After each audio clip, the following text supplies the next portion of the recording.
ओम नमः सिद्धेभ्यः। ओम नमः सिद्धेभ्यः। ओम नमः सिद्धेभ्यः। मंगलम भगवान वीरो मंगलम गौतमो गणे मंगलम कुंद कुंदाद्यो जैन धर्मोस्तु मंगलम सर्वमंगल मांगल्यम सर्वकल्याणकारकम प्रधानम सर्वधर्माणां जैनम जयतु शासनम अहिंसा परमो धर्म की महावीर भगवान की प्रातः स्मरणीय परम पूजाचार्य गुरुवर श्री विद्यासागर जी मुनि महाराज की जय। मेरे व्यापक मुनि श्री समय सागर जी महाराज की, मुनि संघ की।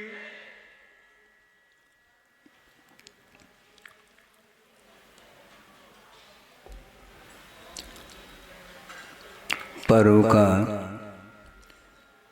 द्वितीय दिन है। कल आप लोगों ने क्षमा धर्म को सुना है, किंतु सुनते हुए भी उस क्षमा धर्म को आत्मसात करने की ओर भी दृष्टि होनी चाहिए, क्योंकि क्षमा भाव यदि भीतर से समस्त प्राणी मात्र के प्रति भाव रखते हैं, हृदय से रखते हैं, तो निश्चित रूप से प्रत्येक प्राणी के प्रति जो कषाय के कारण जो वैर भाव रहता है वह समाप्त हो सकता है। वैर भाव को समाप्त करने के लिए क्षमा धारण करने के लिए कहा है, और जिसके जीवन में क्षमा धर्म आ जाता है, क्षमा धर्म की आराधना जो करता है, अब उसके हृदय में कठोरता नहीं रह सकती, क्योंकि कठोरता भी बनी रहे और क्षमा भाव भी बना रहे, ये संभव नहीं है। इसलिए अपने को आज हृदय में कितनी कोमलता है क्या नहीं, इस विषय को समझना है। वैसे देखा जाए समझने की आवश्यकता इसलिए नहीं है, जिसका हृदय क्षमा से विभूषित है और उसके अंदर कठोरता कैसे रह सकती है, संभव नहीं है और रहना भी नहीं चाहिए। मृदुता का जो भाव है उसका नाम मार्दव धर्म कहा है। कोमलता कहो, मृदुता कहो, बात एक ही है। हृदय कमल, कमल कभी भी कठोर नहीं होता, नहीं होना चाहिए। हृदय कमल, हृदय के लिए कमल की उपमा देओ और वह कमल पाषाण का रहा आवे, ऐसा नहीं होना चाहिए। कमल में मृदुता, बल्कि देखने में भी मृदुता आती है। किसी भी चित्र को देखते हैं, कमल का चित्र है, कोई फूल का चित्र है मान लो, और देखने में तो सुंदर है, किंतु उसमें कलाकार की वह कला सामने आ जाती है कि वह फूल ऐसा लगता है, वह सजीव जैसा लगता है। अब सजीव फूल को जब देखते हैं तो टच करने की कोई भी आवश्यकता नहीं पड़ती कि इसमें मुलायम है क्या नहीं, देखने में ही मुलायम व मृदुता देखने में आती है और आना चाहिए, ये कहा गया। एक श्लोक आपके सामने रख रहा हूं, बहुत ही प्रासंगिक है कि वो कारिका किस ग्रंथ में है ये मुझे तो स्मरण नहीं, किंतु कारिका का भाव भी मुझे ज्ञात है, और शायद आपका पुण्य हो तो वह कारिका भी स्मरण में आ सकती है। मनसि वचसि काये पुण्य पीयूष पूर्णा। फिर से दोहरा रहा हूं ताकि वह श्लोक याद आ जाए। मनसि वचसि काये पुण्य पीयूष पूर्णा त्रिभुवन मुपकार श्रेणी भी प्रीणयन्तः परगुण परमाणून पर्वती कृत्य नित्यम निज हृदय विकसंतः संति संतः कियंतः। संसार में कितने संत हैं ये प्रश्न किया गया है। संति संत कियंत, कितने संत हैं जो वास्तव में संत होते हैं, उनके हृदय की क्या विशेषता है इस कारिका में भाव समाहित है। मनसि वचसि काये, मन में भी वचनों में भी और शरीर में भी पुण्य पीयूष पूर्णा, पवित्र पुण्य भाव से पीयूष अर्थात अमृत झर रहा है। मन में भी वचनों में भी और शरीर में भी अमृत झर रहा है। पुण्य पीयूष पूर्णा। पुण्य का अर्थ क्या है थोड़ा सा हम समझ लें तो आगे बात समझ में आती है कि वस्तुतः कुछ स्वाध्यायशील व्यक्ति स्वाध्याय तो करते हैं किंतु उन्हें पुण्य की परिभाषा भी ज्ञात नहीं है। इसलिए लगता है पुण्य को हे कहा जा रहा है, जबकि पूज्यपाद स्वामी सर्वासिद्धि में स्पष्ट कर रहे हैं कि पुनाति आत्मानम पवित्रीक्रियते आत्मा येन तत्पुण्यम, ऐसा यही कहे ना, बिल्कुल। जिन परिणामों के माध्यम से आत्मा पवित्रता का अनुभव करे उसका नाम पुण्य कहा है। आप अपने आत्मा को पवित्र करना चाहते हैं क्या नहीं, यह प्रश्न है मैं पूछना चाहता हूं। जिस व्यक्ति की धारणा पुण्य है इस प्रकार की धारणा को लेकर के जो जी रहा है वह अपने जीवन में जीवन के आदि से लेकर के अंत तक भी वह स्वाध्याय कर ले तब भी वह उसका मन उसकी आत्मा पवित्रता का अनुभव नहीं कर सकती। मात्र ग्रंथ खोल करके पढ़ने का नाम स्वाध्याय नहीं, किंतु ज्ञान भावना आलस्य त्याग कहा स्वाध्याय उसका नाम है। प्रमाद छोड़ करके ज्ञान की भावना रखिए। बहुत कठिन होता है, थोड़ा सा प्रयास करते हैं, थोड़ी सी एकाग्रता आती है मन में तो ज्ञान का बहुत जल्दी विकास हो जाता है। किंतु आचार्य कहते हैं इसका नाम ज्ञान नहीं है, इसका नाम ज्ञान नहीं है, बल्कि गुरुदेव ये कहना चाहते हैं कि ज्ञान दुख का मूल है। महाराज आप क्या कहने जा रहे हैं? कुछ भूल से रहे ऐसा लगता, भूल नहीं रहा हूं, क्योंकि गुरुदेव ने यह पंक्ति दी है ज्ञान दुख का मूल है, ज्ञान ही सुख का कुल। ज्ञान दुख का मूल है, ज्ञान ही भव का कुल, राग सहित प्रतिकूल है और राग रहित अनुकूल। ऐसा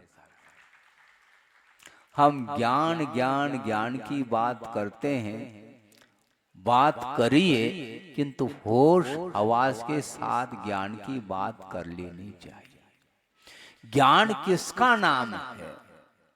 आत्मगत गुण है उसका नाम ज्ञान है, मात्र शाब्दिक ज्ञान का नाम ज्ञान नहीं है। मात्र शाब्दिक ज्ञान को लेकर के जो अहंकार में डूब जाता है वह इंद्रभूति के समान उसकी दशा होती है। इंद्रभूति की कथा आप पढ़ते हैं, दीक्षित होने के उपरांत उनकी क्या दशा रही और उसके पूर्व में उनकी क्या दशा थी, सोचो। 500 शिष्यों को वो पढ़ा रहा है और अपने आप को ये मानता है मेरे पास व्याकरण का ज्ञान है, मेरे पास सिद्धांत का ज्ञान है, मेरे पास दर्शन का ज्ञान है, मेरे पास साहित्यिक ज्ञान है, अध्यात्म का ज्ञान है।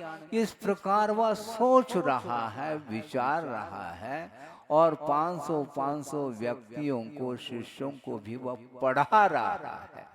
खुद पढ़ नहीं पाया, किंतु पढ़ाने की भूख बहुत जल्दी जागृत होती है। ज्ञान की आकुलता बड़ी आकुलता है, बोलने की भी एक आकुलता है, इस प्रकार गुरुदेव का कहना है। ये बिना आकुलता के वचन की प्रवृत्ति संभव ही नहीं, किंतु वह आकुलता यदि विश्व कल्याण को लेकर के हो जाए तो हमारे लिए वह आकुलता भी वरदान सिद्ध हो सकता है। किंतु विश्व कल्याण तो साइड में रह जाता है और स्वयं लाइट में आना चाहता है। इसी का नाम अज्ञान, इसी को अज्ञान बोलते हैं। अरे तुम क्या लाइट में आना, तुम अंधेरे में हो क्या? तुम्हारे पास तो इतना ज्ञान है, फिर भी तुम अंधेरे में कैसे रह सकते हैं? मैं अंधेरे में नहीं हूं, फिर लाइट में आने की क्या बात करते हैं आप? लाइट का अर्थ क्या है? अपने आप को वह हाईलाइट करना चाहता है। 0 वाट का भी प्रकाश उसके पास नहीं है और वह हाईलाइट करना चाहता है, अपने आप को ज्ञानी सिद्ध करना चाहता है। आचार्य कहते हैं सिद्ध करने की कोई बात ही नहीं, जो ज्ञानी हो और सिद्ध करने की क्या बात है। जो अज्ञानी होता है वही सिद्ध करना चाहता है अपने आप को ज्ञानी। सिद्ध करने की बात नहीं होनी चाहिए। जो गुण अपने पास विद्यमान है उसको मांझने की आवश्यकता है, उसको परिष्कृत करने की आवश्यकता है कि मन में, वचन में और कायिक चेष्टाओं में जिसमें कोमलता नहीं है, जिसमें पवित्रता नहीं है, जिसका मन ही पवित्र नहीं है, उनके वचनों में पवित्रता आ कैसे सकती है? संभव नहीं है। वचनों में पवित्रता खेल नहीं है बंधु, वचनों में कोमलता आनी चाहिए। कोमलता आती है क्या? थोड़ा सा ज्ञान हुआ नहीं और वह अहंकार जागृत हो जाता है और उस समय अहंकार ही सामने आता है, ज्ञान लुप्त हो जाता है। इसी को बोलते हैं ज्ञान दुख का मूल है और ज्ञान ही भव का कुल का। दोनों को ज्ञान क्यों कहा महाराज? क्योंकि जानने का नाम, जानने की क्षमता जिसके अंदर है, जिस गुण के अंदर, उसको ज्ञान बोला है। किंतु यदि वह समीचीन जानता है तो उसका नाम सम्यक ज्ञान कहा। बिना विशेषण का जो ज्ञान है वह उसको समझना बहुत कठिन है। ज्ञान सामान्य है, किंतु यदि उसमें विपरीतता आई है तो उसको अज्ञान कहा जाता है और उसमें यदि सम्यक दर्शन के माध्यम से समीचीनता आती है तो उसका नाम सम्यक ज्ञान घोषित किया है। इसलिए वह 500 शिष्यों को पढ़ा रहा है, किंतु उसका अहंकार भाव जा नहीं रहा है। इसलिए वह ज्ञान मोक्ष मार्ग में किसी भी काम का नहीं, उसकी कोई भी उपयोगिता नहीं है, वह अनुपयोगी ज्ञान। ज्ञान का उपयोग करना चाहो तो यूनिवर्सिटी से वापस लौटना पड़ेगा, ये ध्यान रखना। स्कूल, कॉलेज, यूनिवर्सिटी आदि में जो ज्ञान हासिल करता है लड़का जा करके, और माता पिता क्या समझते हैं, हमारा लड़का तो यूनिवर्सिटी में पढ़ रहा है और वो भी कहाँ पर? आउट ऑफ कंट्री, भारत में नहीं। क्योंकि भारत में तो यूनिवर्सिटी है, लेकिन उसमें से भी और उसका लेवल ही अलग है, लेवल भी अलग है, लेवल भी अलग है। वह फेमस है यूनिवर्सिटी जो भारत में नहीं है, उस यूनिवर्सिटी में पढ़ रहा है, अध्ययन कर रहा है, अच्छी बात है। वो काय के लिए कर रहा है? उद्देश्य क्या है? और कुछ नहीं माना। और क्या उद्देश्य क्या है? उद्देश्य यही है, खोल दे, और कुछ है नहीं, खुला हुआ है। उद्देश्य है क्या आखिर? और कुछ नहीं, केवल अपने आप को ज्ञानी शुद्ध करना है, और उसके माध्यम से भी कमाई चल रही है। वहां पढ़ करके आऊंगा तो यहाँ पर बिजनेस हमारा अच्छा चलेगा, चौपात पर मैं दुकान खोलूंगा और मेरा व्यापार इसलिए अच्छा चलेगा कि मेरे पास बहुत अच्छा ज्ञान है, मैं ज्ञानवान हूँ। इस प्रकार वह अपने आप को मान रहा है। दो पैसा कमाना ही है, यही एकमात्र उद्देश्य है, तो कहीं भी रह करके दो पैसा कमाया जा सकता है। इसमें क्या दिक्कत है?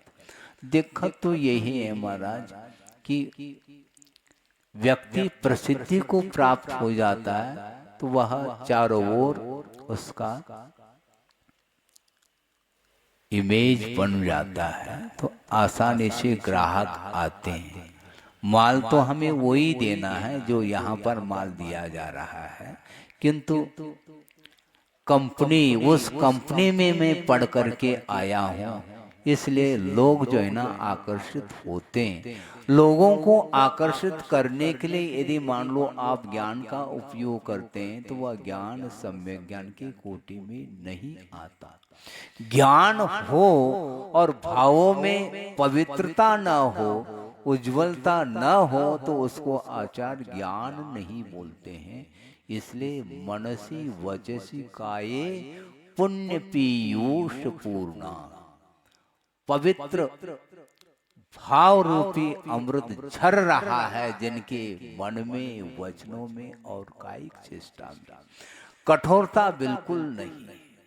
और त्रिभुवन मुपकार श्रीन भी प्रीणयंत, तीन लोग को ही उपकार के माध्यम से क्या कर रहे हैं? प्रीणयंत, सुखी बना रहे, संतुष्ट कर रहे हैं जीवों को। और परगुण परमाणु पर्वती कृत्य नित्यम, दूसरे के अंदर गुण है किंतु राई के बराबर है। परमाणु के समान भी यदि दूसरे के अंदर गुण है, उनको पर्वत के समान मानने वाले जो होते हैं वो बहुत विरल होते हैं। परगुण परमाणु पर्वती कृत्य नित्यम निज हृदय विकसंत, अपने आप को वो प्रफुल्लित अनुभव करने वाले ऐसे संत कियंतक, ऐसे कितने संत हैं जो दूसरे के राय के बराबर भी गुण को देख करके जिनका मन प्रफुल्लित हो जाता है, उसका हृदय कभी कठोर होगा? सोचो, विचार करो। वो कितने महान गुरु हो करके भी अपने आप को हल्का महसूस करते हैं। वो कहते हैं गुरु तो वो है जिन्होंने हमें दिशा दी। आचार्य महाराज, बड़ा विस्मय होता है जिस समय वो आचार्य ज्ञान सागर महाराज के चरणों में आए, उस समय उनकी क्या स्थिति थी वह स्वयं भी जानते हैं, हम लोग भी जानते हैं। किंतु 2-3 साल के भीतर ऐसे ज्ञान सागर महाराज ने कौन सी घुट्टी पिलाई, अद्भुत है। इसको बोलते हैं ज्ञान के साथ साथ साधना। ज्ञान के साथ साथ साधना, साधना के बिना उस ज्ञान का कोई महत्व मूल्य नहीं है, ये कहा गया। क्योंकि आप सिद्धांत भी पढ़ते होंगे, सम्यक दर्शन के अभाव में भी ज्ञान का पर्याप्त मात्रा में विकास हो सकता है, होता है। ज्ञानावरणी कर्म का क्षोभशम होने के बाद उसके पास जो श्रुत है, जो द्रव्य श्रुत जिसको बोलते हैं, वो पर्याप्त मात्रा में है और उस द्रव्य श्रुत में समीचीनता भी है। वह द्रव्य श्रुत द्रव्य आगम समीचीन है, किंतु उसका भावात्मक जो ज्ञान है वह विपरीत है, ऐसा कहा। शाब्दिक ज्ञान सम्यक है, किंतु भावात्मक ज्ञान उसके अंदर सम्यक दर्शन का अभाव होने के कारण वह लंबा चौड़ा द्रव्य श्रुत को रखता हुआ भी सम्यक दर्शन से वंचित है। तो आपको क्या प्राप्त करना है? मात्र ज्ञान ही प्राप्त करना है तो यूनिवर्सिटी चले जाओ, हमें कोई बाधा नहीं। किंतु ज्ञान के साथ साथ यदि समीचीन ज्ञान को प्राप्त करना चाहते हैं तो आपको आज नहीं कल गुरुदेव के चरणों में आना पड़ेगा, और अन्यत्र कोई भी आपको स्थान नहीं मिलेगा ज्ञान को समीचीन बनाने के लिए। आप सोचिएगा, आज मार्दव धर्म है और मृदता की बात करना चाहते हैं, जिसके अंदर अहंकार पल रहा है उसका हृदय महान कठोर है, ये ध्यान रखो। उसके हृदय में कोमलता भूल जाओ आप। वह कोमलता का नाटक कर सकता है, हाँ, प्रदर्शन कर सकता है, किंतु वह दर्शन नहीं कर सकता। आज वर्तमान में यही स्थिति है। हम ड्रामा खेल रहे हैं अनंत काल से। मंच पर आकर के दूसरे को आकर्षित करने का भाव है, मात्र ड्रामा खेलते हैं। हम कितने सरल हैं, हम कितने कोमल हैं, हम कितने मृदु हैं, इस प्रकार प्रदर्शित करना चाहता है। आचार्य कहते हैं प्रदर्शित करने की कोई भी आवश्यकता इसलिए नहीं है क्योंकि वह सजीव है कि निर्जीव है, यह पकड़ में आता है। वो आर्टिफिशियल है क्या रियल है, यह पकड़ में आता है। गंध यदि है तो निश्चित रूप से वह रियल फूल है, और गंध नहीं है इससे स्पष्ट है। देखने में तो वह सुंदर है, किंतु वह कागज का फूल है, ये ज्ञात हो जाता है। फूल को तोड़ करके नाक तक ले जाने की क्या आवश्यकता है? फूल बगीचे में है, उसको वहीं पर रहने दो। उसकी जो महक है वह दूर दूर तक वह सुगंधी उसकी फैलती चली जा रही है। आचार्य महाराज क्षेत्र के अपेक्षा से दूरी पर है, किंतु उनकी जो सुगंधी है, किसकी? ज्ञान की नहीं, ये ध्यान रखो, चारित्र की सुगंधी है। क्योंकि चारित्र के अभाव में भी ज्ञान रहता है, ये अभी भी कह रहा था मैं। सम्यक दर्शन के अभाव में, संयम के अभाव में भी 500 शिष्यों को पढ़ाने के लिए वह तत्पर है इंद्रभूति, किंतु वह अपने आप को भी पढ़ा नहीं पा रहा है। इसलिए उस ज्ञान की सुगंधी फैल नहीं सकती, क्योंकि वह ज्ञान नहीं, वह अज्ञान माना जाता है। और अज्ञान की सुगंधी नहीं हुआ करती, अज्ञान की तो बदबू होती है। बदबू भी फैल जाती कि नहीं? बिल्कुल, बहुत ज्यादा फैलती। क्योंकि एक व्यक्ति सुख्यात हो जाता है, विख्यात हो जाता है चारित्र के माध्यम से, सम्यक ज्ञान के माध्यम से, और एक व्यक्ति ऐसा है जो कुख्यात हो जाता है अज्ञान के कारण। दोनों ख्यात हो, दोनों की ख्याति फैल रही है, किंतु ख्याति का अर्थ क्या होता है मालूम है? खाई है। हाँ, वो खाई है। ख्याति को खाई बोलते हैं प्राकृत में, किंतु वह आत्म ख्याति नहीं, वह विश्व विख्यात होने का एक भाव रखता है, किंतु उसके अंदर कोमलता नहीं। ज्ञान के माध्यम से वह दुरुपयोग करता चला जाता है और स्वयं उन्मार्ग पर चलता है और दूसरे को भी उन्मार्ग पर ले जाने का भाव भी रखता है। ये सबसे बड़ा अनर्थ माना जाता है।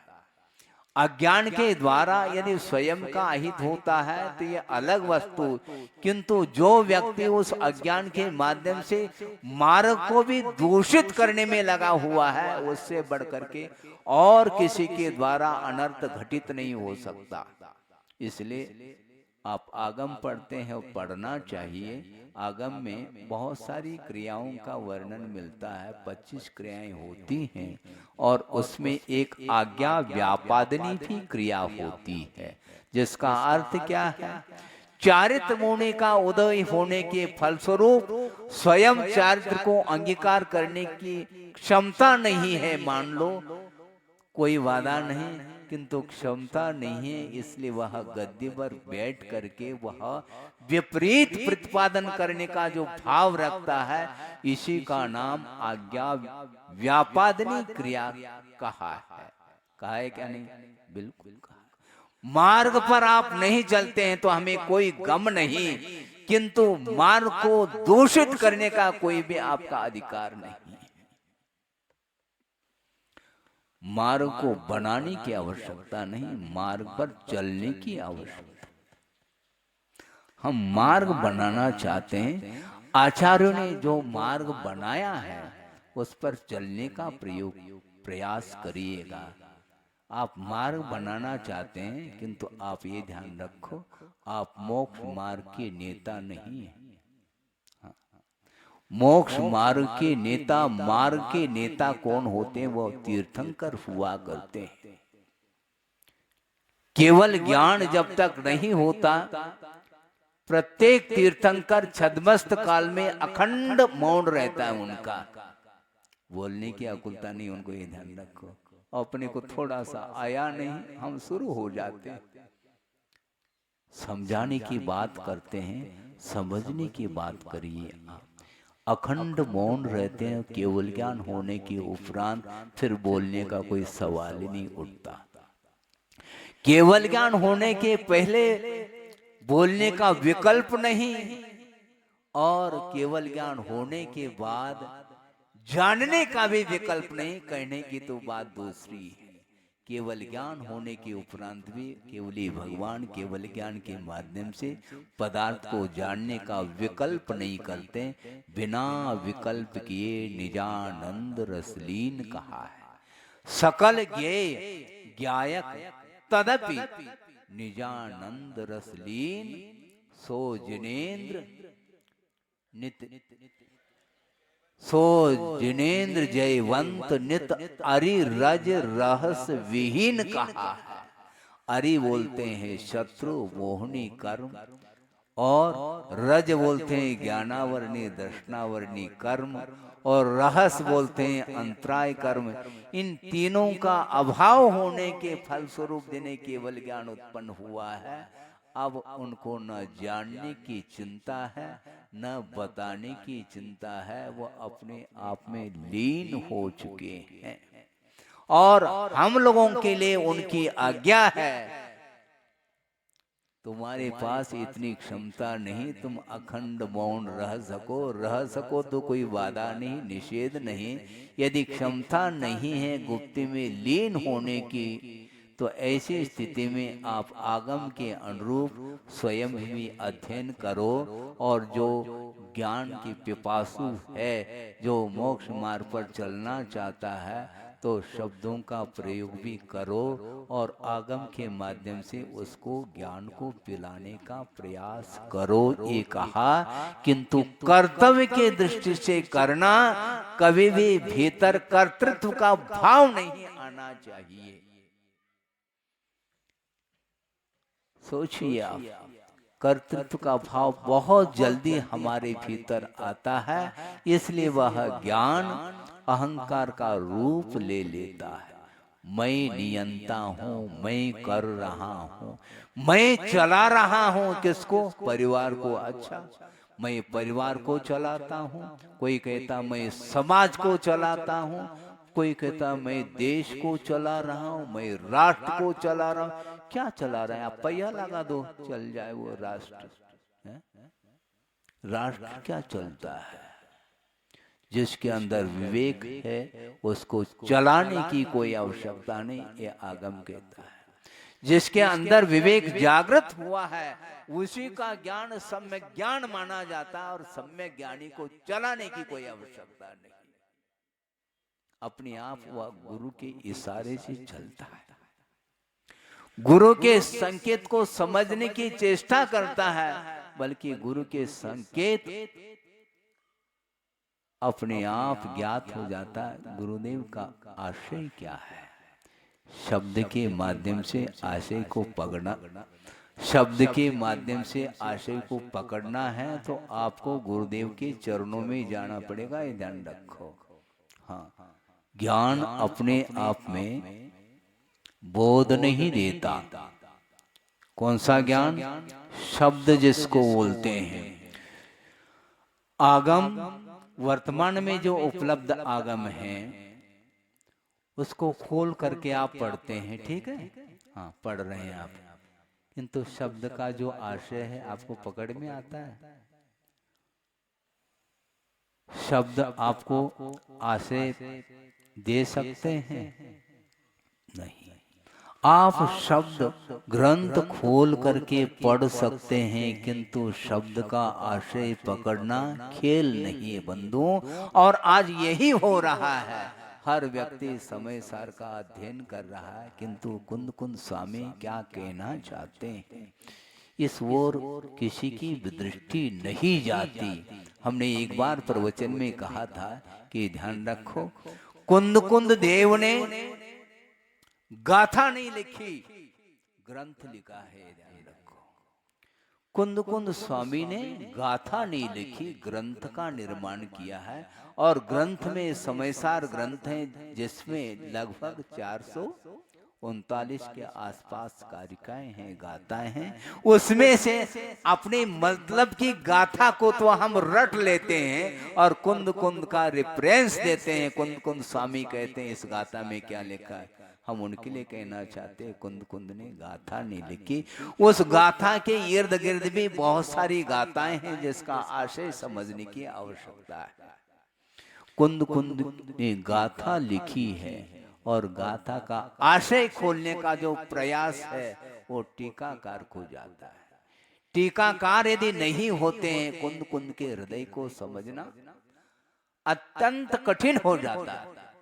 और आज टीका उपटीकाएं मिल रही हैं, किंतु ऐसे भी विद्वानों के मुख से हमने सुना ये तो जयसेन स्वामी कह रहे हैं। अच्छा, जयसेन स्वामी से भी हम बढ़ गए आगे। मतलब आपकी धारणा, आप विद्वान है इसका अर्थ ये थोड़ी कि आचार्य महाराज से भी आप ऊपर उठ गए। क्या कहना चाहते हैं आप? कुंद कुंद स्वामी ने गाथा लिखी है, ग्रंथ लिखा है, मूल प्राकृत ग्रंथ कुंद कुंद का है, किंतु कुंद कुंद ने जो गाथा दी है उसमें जो आशय है वो यदि टीकाकार नहीं खोलते निश्चित रूप से क्या हो जाता है, सारी सारी जनता भ्रमित हो जाती है। टीका लिखने के उपरांत भी जनता भ्रमित हो रही है, तो टीका यदि नहीं लिखते तो क्या स्थिति बनती? कुंद कुंद देव ने ये एक स्थान पर लिखा है निर्जरा अधिकार में कि सम्यक दृष्टि का भोग निर्जरा के लिए कारण है। ऐसा कहा। सुन रहे हैं आप? नींद तो नहीं आ रही? आ सकती है, क्यों? व्रत चल रहे हैं ना। हाँ, श्रम हो रहा है, थकान आ सकती है। एक्सर्शन, उपास, कोई उपास कर रहे हैं, कोई एकासन कर रहे हैं, आदि आदि। कुंद देव ये कह रहे हैं सम्यक दृष्टि का भोग निर्जरा के लिए कारण है। अब इसको समझना है, क्योंकि सम्यक दृष्टि अविरति भी होता है और एक संयमी भी सम्यक दृष्टि हुआ करता है। तो यहाँ पर सम्यक दृष्टि का भोग यदि निर्जरा के लिए कारण है, तो श्रमण के पास तो कोई भोग्य सामग्री है ही नहीं, तो वो कैसे निर्जरा कर पाएंगे, क्योंकि उनके पास तो कोई भोग है ही नहीं।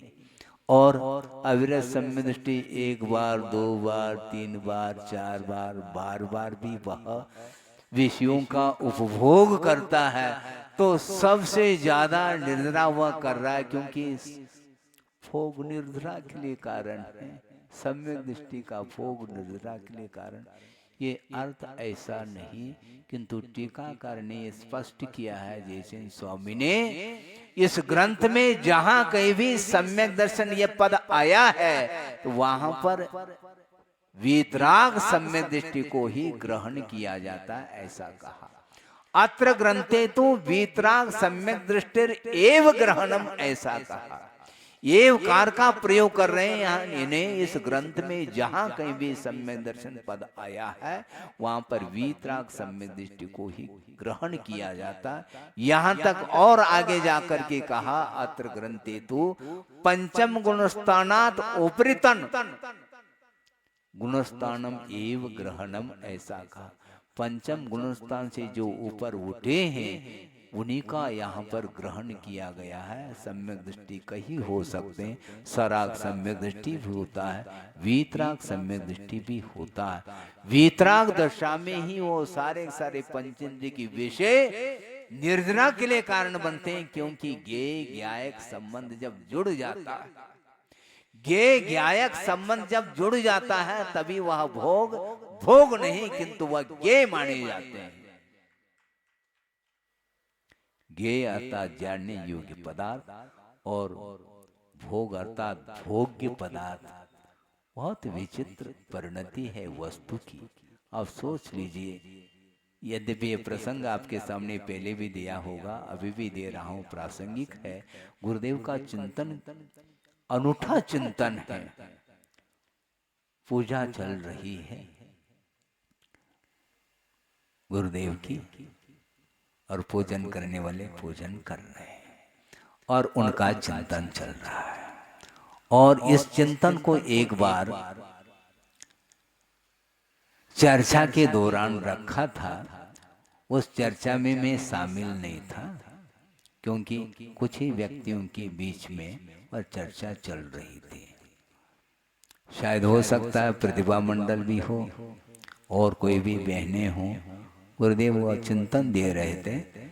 उस समय में एकाध शब्द मेरे कान में पड़ गए, पर्याप्त है। अक्षर से क्या मतलब, एकाध शब्द से क्या मतलब। शब्दों में समीचीनता होनी है। शब्दों में यदि समीचीनता है तो वह काम चल जाएगा। उनका ये भाव था कि देखो, आप पूजन कर रहे हैं, आपके हाथ में पूजन सामग्री है, ठीक है, अष्ट मंगल द्रव्य। उसको मंगल क्यों कहा? जब तक वो द्रव्य दुकान में है, तब तक उसको तो मंगल नहीं कहा। दुकान में चावल की बोरी रखी गई है, बादाम भी रखे गए हैं, छुआरा भी रखा गया है, और श्रीफल भी रखे गए हैं, है क्या नहीं? सब है। लेकिन वो क्या है? वो सामग्री, वो पूजन सामग्री नहीं, वो सामान्य सामग्री है। और पूजन करने के उद्देश्य से उस द्रव्य को धोया जाता है, और पवित्र भाव के साथ आप पूजन करते हैं, तो वो उस द्रव्य को भी मंगल द्रव्य ऐसा कहा। उन द्रव्य के माध्यम से ही भावों में पवित्रता आ रही है, इसलिए उसको मंगल द्रव्य कहा, पूजन सामग्री कहा। वो भोजन सामग्री नहीं, ध्यान रखो। जब भोजन करने के लिए बैठ जाते हैं तो बादाम रखे रहते हैं, वहां पर भी रखे रहते कि नहीं? फिर वो क्या है? वो पूजन सामग्री नहीं, वो भोजन सामग्री है। कितना अंतर हुआ। वस्तु एक ही है किंतु दृष्टिकोण भिन्न हो गया। जब किसी भी वस्तु को मात्र केवल ज्ञान की दृष्टि से देखते हैं पदार्थ को, वह पदार्थ ज्ञेय माने जाते हैं, किंतु भोगने की जिस समय दृष्टि होती है वह भोग की सामग्री मानी जाती है। क्या अर्थ हुआ? इसलिए ज्ञेय ज्ञायक संबंध जब जुड़ जाता है, श्रवण के अंदर ज्ञेय ज्ञायक संबंध बनता है, आप लोगों के पास न ज्ञेय ज्ञायक संबंध है न और कोई भी संबंध है। यदि संबंध है अन्य पदार्थों के साथ तो आप संबंध रख रहे हैं, आपका संबंध परिवार के साथ है, भाई के साथ है, समाज के साथ है, और चेतनात्मक जितने भी पदार्थ हैं उनके साथ आपका संबंध जुड़ा हुआ है। इसलिए आपकी दृष्टि कभी भी ज्ञेय ज्ञायक को लेकर के नहीं हो सकती। इसलिए सराग अवस्था में कभी भी भोग्य सामग्री निर्जरा के लिए कारण नहीं बन सकती है, कुंद स्वामी कहते हैं। इसलिए ज्ञान आपके पास है किंतु ज्ञान का दुरुपयोग हम लोग कर रहे हैं। ज्ञान का यदि हम सदुपयोग करते हैं तो कभी भी अहंकार का भाव नहीं आता। 500 शिष्यों को पढ़ा रहे हैं किंतु आत्मज्ञान उन्हें नहीं है, किंतु जो ही समोशरण के पास पहुंच जाते हैं, अभी प्रभु का दर्शन तक नहीं हुआ किंतु मानस तम को देख करके उसका अहंकार चूर चूर हो जाता है। क्यों? मानस स्तंभ में अभी प्रभु तो दिखाई नहीं दे रहे हैं, किंतु स्थापित जो प्रतिमा है उस प्रतिमा को देख करके उसका सारा का सारा अहंकार गल गया और भीतर जाते ही समर्पण भाव आ गया। और भगवान दीक्षित नहीं करते किसी को, उनको साक्षी मान करके गुरु को स्वीकार कर लिया, अपने आप को शिष्य मान लिया उन्होंने। जो अपने आप को गुरु मानता है वह गुरु नहीं होता, जो अपने आप को भगवान कहता है वह भगवान नहीं हो सकता है। भगवान ने कहा है क्या आप लोगों को मुझे भगवान कहो? बोलो, कहा है? तो आप क्यों कहते हैं? क्योंकि भगवान के जो गुण हैं वो गुण अन्यत्र नहीं पाए जा सकते हैं। वो भगवान इसलिए हैं कि उनके सारे के सारे कर्म समाप्त हो चुके हैं, घातिया कर्म, इसलिए उनको भगवान कहा है। अरि को समाप्त कर लिया, मोह रूपी शत्रु को जिन्होंने पछाड़ लिया है, मोह रूपी शत्रु के ऊपर उन्होंने विजय प्राप्त कर ली है, इसलिए वह वंदनीय है, वह विश्व वंदनीय माने जाते हैं। सोचो, विचार करो, हम गुरु बनना चाहते हैं, हम भगवान बनना चाहते हैं, किंतु भक्त नहीं बनना चाहता कोई भी। भक्त नहीं भगवान बनेंगे, बन लिया, भगवान बन गए आप, भूल जाओ। अनंत काल व्यतीत हुआ है, इसी धारणा के साथ व्यतीत किया संसारी प्राणी ने। उसकी दृष्टि भगवान बनने की है किंतु भक्त बनने की दृष्टि उसके अंदर नहीं आ पाई, क्योंकि भगवान और भक्त इन दोनों का संबंध जुड़ा हुआ है। यदि भक्त है तो भगवान है, भगवान है तो भक्त है, दोनों का संबंध है। देव गुरु शास्त्र के प्रति हमारा यदि संबंध यदि कोई है तो आस्था का संबंध है, श्रद्धा का संबंध है। गुरु कहीं भी रहे, भगवान कहीं भी रहे, आप कहीं भी रहो, आप जंगल में भी रहो, किंतु आपके हृदय में यदि गुरु विराजमान है, भगवान विराजमान है, तो आपको प्रभु बनने के लिए, भगवान बनने के लिए देर नहीं लग सकती। किंतु ताली के ऊपर ताली तो बज रही है, हैं? ताली बजाते हैं, आप बजाते रहो। इन तालियों से भगवान को कोई सरोकार नहीं है। ना गुरु को, गुरु कभी भी इन तालियों से प्रसन्न नहीं होते, ना भगवान प्रसन्न होते, क्योंकि जो प्रसन्न होता है वह रागी हुआ करता है, ये ध्यान रखो। वीत रागी को प्रसन्न करना खेल नहीं, भगवान कभी भी प्रसन्न नहीं होंगे आपसे, ये ध्यान रखना।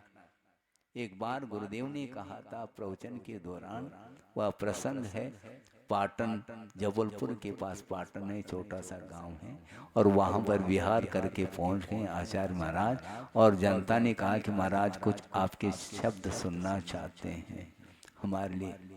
ठीक है, कोई बात नहीं, 10 मिनट ही सही। और 10 मिनट में ऐसा प्रसंग दिया है, वो अपने आप में संस्मरण का रूप ले लिया। उन्होंने ये कहा कि ध्यान रखो, भगवान को आप प्रसन्न करना चाहते हो क्या? महाराज क्यों नहीं करना चाहेंगे, लेकिन भगवान प्रसन्न नहीं होंगे। क्यों? भगवान को प्रसन्न करना खेल नहीं है। भगवान आपकी पूजा से, आपकी स्तुति से प्रसन्न नहीं होंगे। कि किससे प्रसन्न होते महाराज? भगवान आज्ञा का जो पालन करता है उससे प्रसन्न। भगवान जो आज्ञाकारी है उससे वो प्रसन्न होते हैं। अर्थ क्या है? अर्थ ये है कि भगवान के ऊपर भी हम उपकार कर सकते हैं, ये ध्यान रखो। आगम के साथ बोल रहा हूं, गुरु के ऊपर और भगवान के ऊपर भी उपकार किया जा सकता भक्त के द्वारा।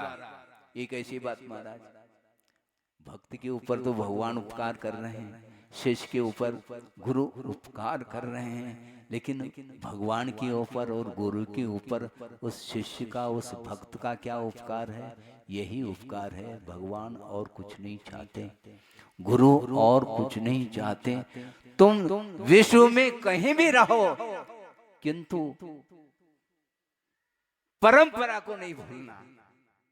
परंपरा को कभी भी भूलना नहीं चाहिए, यही चाहते हैं, क्योंकि धर्म की परंपरा आज्ञा के ऊपर ही निर्धारित है। धर्म की परंपरा बिना आज्ञा के संभव नहीं है। आप धर्म की परंपरा चलाना चाहो और कदम कदम पर हम शास्त्र के विपरीत प्रतिपादन कर रहे हैं, तो हमारे द्वारा क्या धर्म की परंपरा बनी रह सकती है क्या? धर्म की परंपरा को बनाए रखने के लिए आगम में जो लिखा है उसको सर्वोपरि मान करके समर्पण भाव के साथ देव गुरु शास्त्र की आराधना करने की आवश्यकता है। इस प्रकार जो आराधना करता है उसके अंदर कभी भी अहंकार रह नहीं सकता। अहंकारी व्यक्ति इस प्रकार विपरीत प्रतिपादन नहीं कर सकता। महाराज इतने सालों हो गए, हम अपने धारणा को कैसे परिवर्तित करें?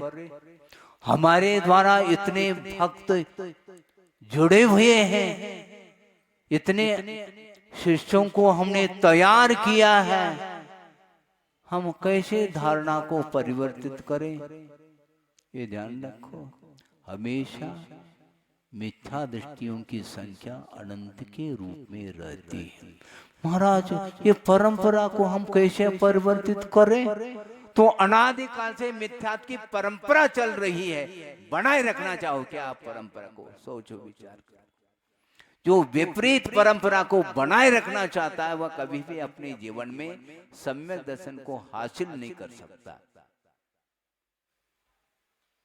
आगम के अनुरूप चलने की आवश्यकता है, और जो आगम के अनुरूप चलता है उसका हृदय बहुत कोमल होता है।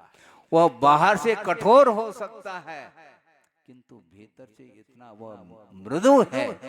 बाहर से इसलिए कठोर कहा क्योंकि गुरु हमेशा बाहर से कठोर होते हैं किंतु भीतर से बहुत कोमल होते हैं। आपने नारियल को देखा? श्रीफल आचार्य महाराज कहते हैं नारियल मत कहा करो। नारियल का अर्थ क्या होता है? न रियल इति नारियल। जो रियल नहीं उसका नाम नारियल है, उसको श्रीफल बोलो, ठीक है। उस श्रीफल के ऊपर कठोरता है क्या? नहीं। तभी तो उसको फोड़ते हैं हम। फोड़ने में ताकत लगाने की आवश्यकता पड़ती है, क्योंकि ऊपर कठोरता है, किंतु भीतर जो गोला है वो नवनीत के समान है, वह मृदु है, कोमल है। उसी प्रकार गुरु के वचनों में भले ही कठोरता आ सकती है, क्योंकि शिष्य यदि नहीं मानता है तो उसके लिए कठोर वचनों का प्रयोग करने के लिए आगम की आज्ञा है। इसलिए सत्य धर्म का प्रतिपादन अलग वस्तु और भाषा समिति अलग वस्तु। भाषा समिति के अनुरूप ही उपदेश देने की आज्ञा है, क्योंकि सभा में जैन धर्म के अनुयायी भी रह सकते हैं और अन्य व्यक्ति भी रह सकते हैं। उनको जैन धर्म की मर्म को समझाना है तो अच्छे कोमल शब्दों के माध्यम से ही समझाने का प्रयास करो, किंतु जो शिष्य होता है उसके लिए शिष्य और शिष्य के लिए डांट की आवश्यकता पड़ती है। तो शिष्य है, यदि वह नहीं मानता है तो उसके लिए अच्छे ढंग से कठोर वचनों का प्रयोग करके भी समझाने का प्रयास करते हैं। इसके उपरांत भी यदि वह नहीं मानता है तो आचार्य कहते हैं एज यू लाइक, मेरा कोई तुम्हारे साथ संबंध थोड़ी है। तुमने संबंध स्थापित किया था, मैंने तुम्हारे साथ कोई संबंध स्थापित नहीं किया है, ध्यान रखो। तुमने गुरु माना है, इसलिए शिष्य की ओर दृष्टि जाती है। आपने यदि हमें गुरु नहीं माना है तो हमें कोई आवश्यकता थोड़ी तुम्हें समझाने की। जो समझने के लिए आता है उसी के लिए समझाने की बात आती है। जो अकड़ करके आता है तो उसके लिए आचार्य कहते हैं माध्यस्थ भावम। जो अहंकार को लेकर के आता है वह दरबार में प्रवेश ही नहीं कर पाता, ये ध्यान रखो। क्योंकि 500 शिष्यों को लेकर के वह आ रहा है अहंकार के साथ, किंतु भीतर प्रवेश नहीं कर पाता अहंकार के साथ। वहीं पर उसका अहंकार समाप्त हो जाता। अहंकारी व्यक्ति कभी भी दरबार में प्रवेश नहीं कर सकता, कर ही नहीं सकता, वो पक्की बात। इससे ये अर्थ है कि मार्दव का अर्थ कोमलता हुआ करती है। कितना हम इस विषय को लेकर के वर्णन करें संभव नहीं है कि वस्तुतः सम्यज्ञान किसको बोलते हैं ये बताया गया। वरम एकाक्षरम ग्राह्यम सर्वसत्वानुकंपनम नत्पक्षपोषकम पापम कुशास्त्रम धूर्त चर्चितम, ऐसा कहा। वरम एकाक्षरम ग्राह्यम, वह एक अक्षर भी क्यों ना हो, ग्राह्य है, श्रेष्ठ है। क्यों? सर्वसत्वानुकंपनम, समस्त जीवों के प्रति अनुकंपा भाव जिसके अंदर है, जिन वचनों में वह वचन एक अक्षरात्मक भी क्यों न हो वह श्रेष्ठ है, वह ग्राह्य है, वह आराधना की योग्य है वो वचन। किंतु अक्षपोषकम कुशास्त्रम पापम धूर्त चर्चितम न ग्राह्यम न वरम इति। धूर्त के द्वारा रचा हुआ जो शास्त्र है वह कुशास्त्र माना जाता है, जो कि अक्षरतात्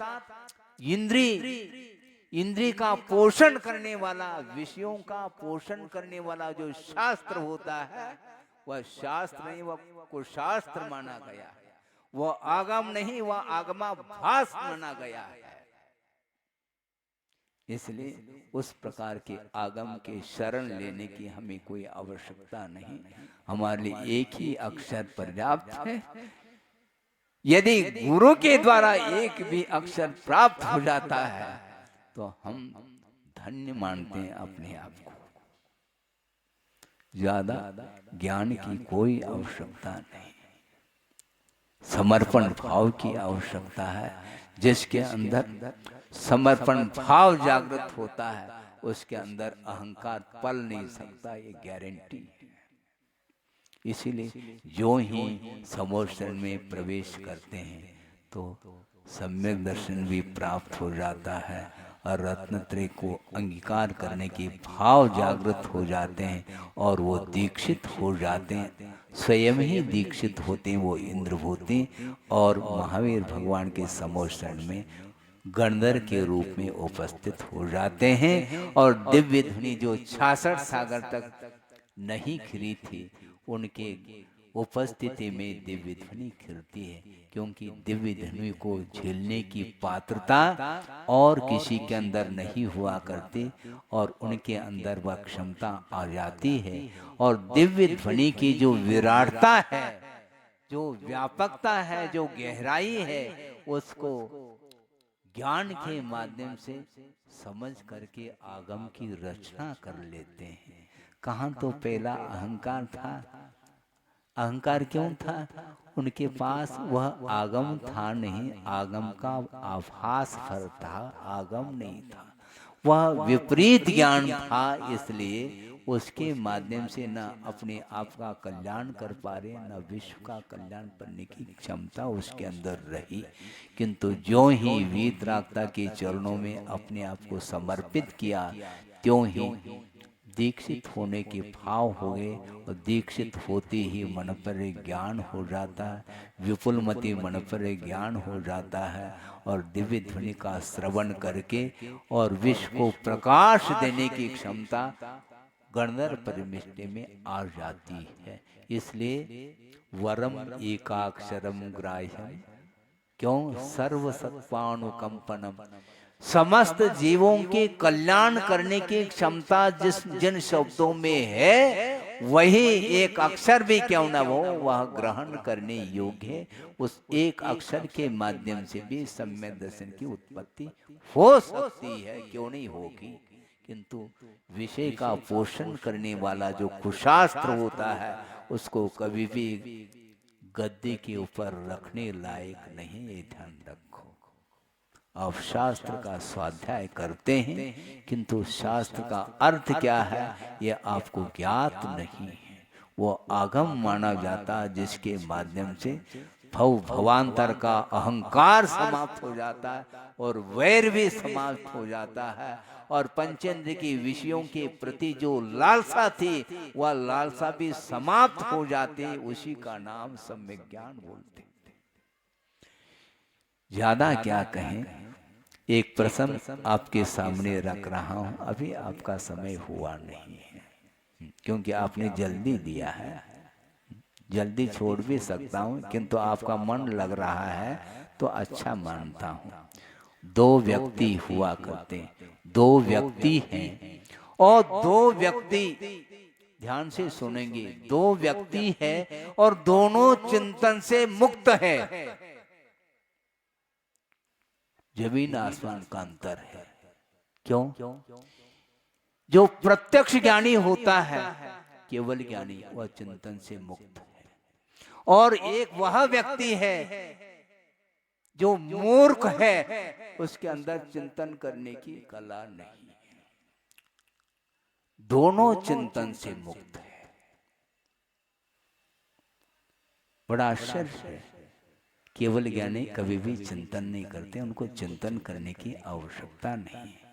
यथावत वस्तु का प्रतिभासन होने के उपरांत अब चिंतन करने की कोई आवश्यकता नहीं, क्योंकि हाथ कंगन को आरसी की क्या आवश्यकता। सारे विश्व के चराचर पदार्थ जब केवल ज्ञान में अवतरित हो गए, प्रत्यक्षीकरण हो गया, अब चिंतन करने की क्या आवश्यकता है? कोई आवश्यकता नहीं। किंतु वह चिंतन मुक्त है, और एक वह व्यक्ति चिंतन मुक्त है जिसके पास सम्यक ज्ञान नहीं है, वह भी चिंतन नहीं कर सकता। यदि करता भी है तो उसका चिंतन काम नहीं कर सकता, और उस चिंतन की कोई भी उपयोगिता सिद्ध नहीं होती, बल्कि वह चिंतन अधोगति के लिए कारण बन जाता है। क्योंकि विपरीत चिंतन करोगे तो निश्चित रूप से पतन ही होता है। इसलिए शुरुआत में ही हमने बात कही थी कि ज्ञान दुख का मूल है, और ज्ञान ही भव का कूल कहा है। सम्यक ज्ञान है तो वह भव का कूल किनारा आ सकता है, किंतु यदि विपरीत ज्ञान है, मोह से प्रभावित यदि ज्ञान है, तो वह कभी भी भव को पार करने में कारण नहीं बन सकता। एक व्यक्ति है, उन्होंने नौकर से कहा कि देखो ये 2 डिब्बे हैं जिसमें घी है, इसको बगीचे में जा करके छिपा देना है। समझ रहे हैं?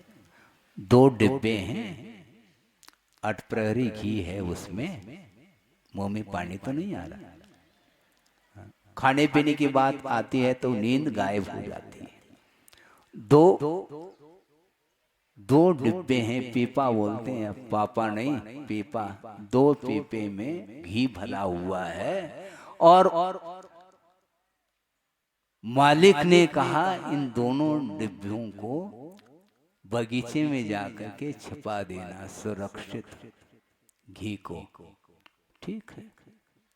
अब चिंतन क्या चलता है? मूर्ख जो व्यक्ति होता है उसका चिंतन नहीं चलता, दिमाग काम नहीं करता, और बगीचे में जा करके दोनों डिब्बों को एक गड्ढे में उसको डाल दिया घी को, और ऊपर से मिट्टी फेर दी, और दोनों डिब्बे खाली हाथ में लेकर के मालिक के सामने खड़ा हो गया।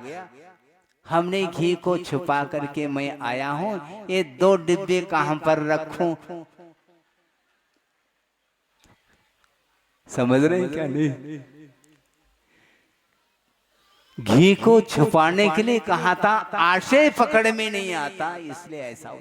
आशय पकड़ में आ कैसा सकता है? दिमाग काम करे तो। घी को खाने की बात नहीं आई उसके अंदर, दिमाग में बात नहीं आई, किंतु उसको गड्ढे में उसको छुपा दिया। खा सकता था, उसका सदुपयोग कर सकता था, किंतु किया नहीं। दिमाग काम करे तो।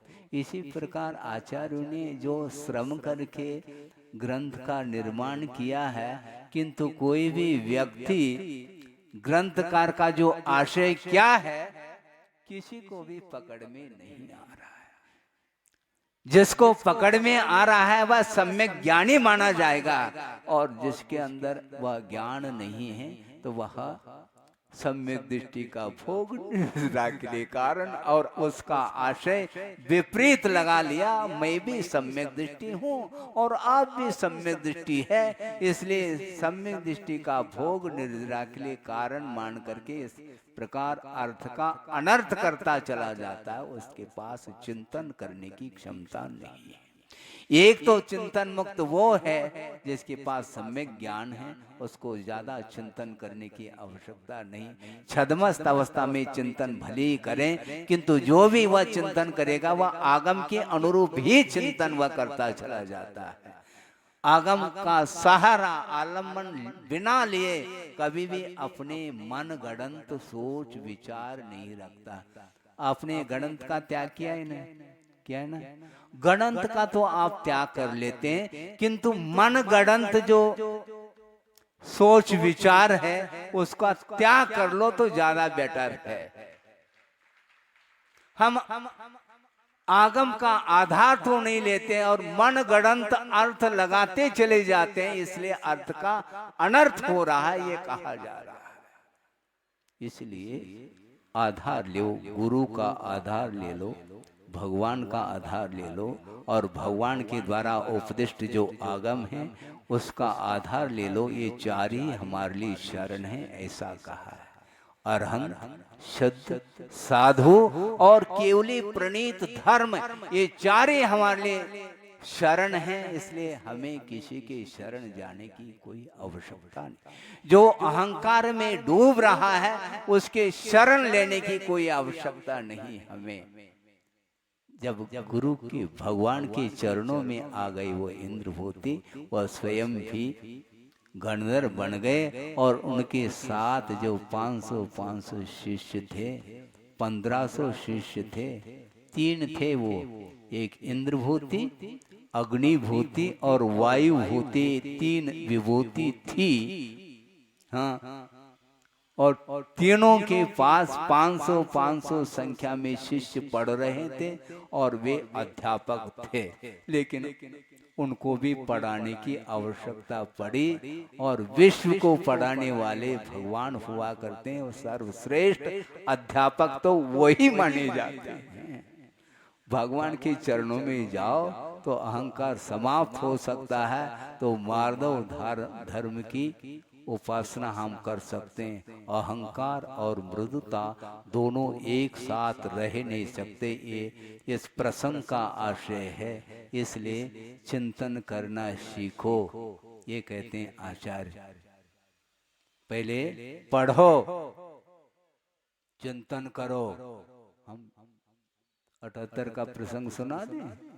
नैनागिरी में 3-4 क्षुल्लक थे और आचार्य महाराज पढ़ा रहे थे, सर्वार्थ सिद्धि का वाचन चल रहा था, और कुछ बहनें भी थी वहाँ पर ब्रह्मचारिणी के रूप में, और आचार्य महाराज अध्ययन करा रहे हैं। और एक क्षुल्लक जी ने प्रश्न किया, जिज्ञासा रखी, तो जिज्ञासा गुरुदेव ने सुनी और इस टोन में बोला, पहला चिंतन किया करो,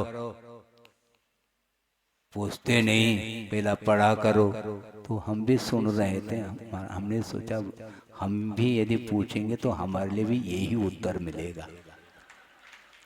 हम यदि पूछेंगे तो हमारे लिए भी तो यही उत्तर मिलेगा, क्योंकि एक के लिए उत्तर मिला तो सब के लिए उत्तर वही तो है। हम लास्ट में बैठे थे, हमारे लिए भी बात सुनने में आ गई। हमने सोचा महाराज हम तो चिंतन करेंगे, अब चिंतन ही करते रहेंगे, और हमने पूछने का साहस नहीं किया, क्योंकि उनके सामने क्या पूछेंगे, क्योंकि क्या पूछा जाता है और कैसा पूछा जाता है ये भी हमें बुद्धि में बात नहीं आती, न भाषा आती है, न कुछ ज्ञान है, तो हम क्या पूछेंगे। आप पढ़ाते रहिए, मैं पढ़ता रहूंगा, जीवन भर भी मैं पढ़ता रहूं तो काफी है। पढ़ाने की बात हमें कोई आवश्यकता नहीं। तो इसको बोलते हैं, आशय को पकड़ना बहुत कठिन है, चिंतन करना चाहिए। बिना चिंतन यदि आप कदम उठाते हैं तो जिस प्रकार 2 जो घी के डिब्बे उसने मिट्टी में मिला दी, उसी प्रकार हम आगम को भी मिट्टी में मिला रहे हैं। ध्यान रखो, सोच विचार करके अध्ययन करो। अध्ययन करने का निषेध नहीं, किंतु आगम के अनुरूप अर्थ निकालने का यदि प्रयास करते हैं तो आगम को हम सुरक्षित रख रहे हैं, ये ध्यान रखें। यदि शब्द का आशय पकड़ में नहीं आएगा तो वह मिथ्यात्व की परंपरा टूट नहीं सकती। शब्दों के अनेक अर्थ हुआ करते हैं, प्रसंग के अनुरूप अर्थ निकालने का प्रयास किया जाता है और करना चाहिए। घड़ी बंद तो नहीं है? कितना 10 बजे गया है? 10 बजे गया है, आपका समय हो रहा है। मैं इतना ही कहना चाहता हूँ, मैं ये कह रहा था कि शब्द का आशय पकड़ने की आवश्यकता है, क्योंकि शब्दानाम अनेके अर्थाः वर्तन्ते, शब्दों के अनेक अर्थ हुआ करते हैं। इसलिए प्रासंगिक अर्थ निकालने का, शब्द का अर्थ निकालने का पुरुषार्थ हमें करना चाहिए, अन्यथा अर्थ का अनर्थ होता चला जा रहा है, जिसके माध्यम से मिथ्यात्व की परंपरा चली आ रही है। क्या बोला था? अजेर यष्टव्यम। क्या इसका अर्थ होता है? अज का होम करना चाहिए। सुन रहे हैं आप लोग? टाइम तो हो रहा है, मैं छोड़ रहा हूँ। अज का होम करना चाहिए। यज्ञ चल रहा था और उसमें मंत्र में ये कहा गया, अज का होम करना चाहिए। किंतु अज का अर्थ क्या होता है? अज का अर्थ पुराना धान होता है।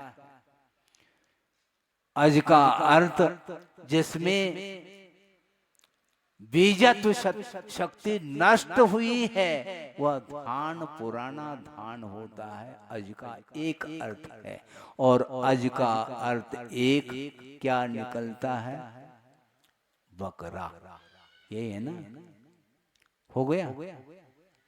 अज का अर्थ बकरा भी है और अज का अर्थ पुराना धान है। तो अजैर यष्टव्यम, इसका अर्थ क्या निकालोगे?